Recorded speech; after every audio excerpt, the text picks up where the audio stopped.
That day, when my little brother spoke again after 2 years of silence, was absolutely the happiest day of my life.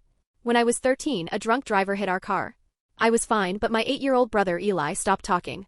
The doctors called it trauma-induced selective mutism.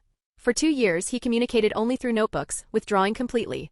I became his full-time guardian, walking him to school, sitting with him at lunch, and sacrificing my own teenage life because he needed me. Our house was filled with quiet grief. The Comic-Con miracle. My mom had saved up for months to take us to a comic convention, hoping the superheroes Eli once obsessed over would stir something in him. I went along dressed in a borrowed too small Spider-Man costume. Eli wore just a small Batman button on his hoodie. The convention center was loud and packed.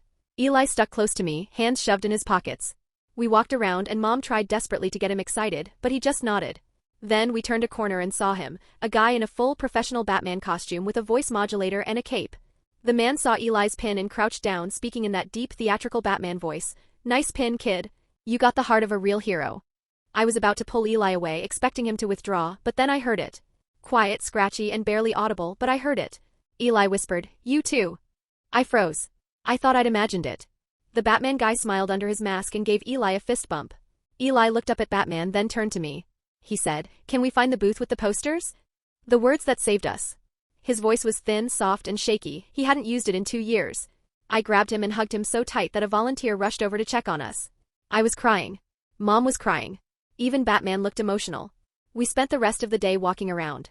Eli wasn't talking in paragraphs, but he was pointing and saying simple sentences. "That's cool.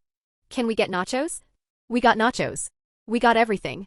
Later, as we ate, he looked at me and said, "Sorry I was quiet for so long."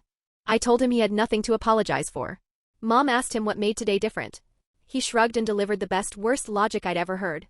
Batman told me I was a hero. Heroes talk. That night, after we got home, he came back out of his room holding a folded piece of paper.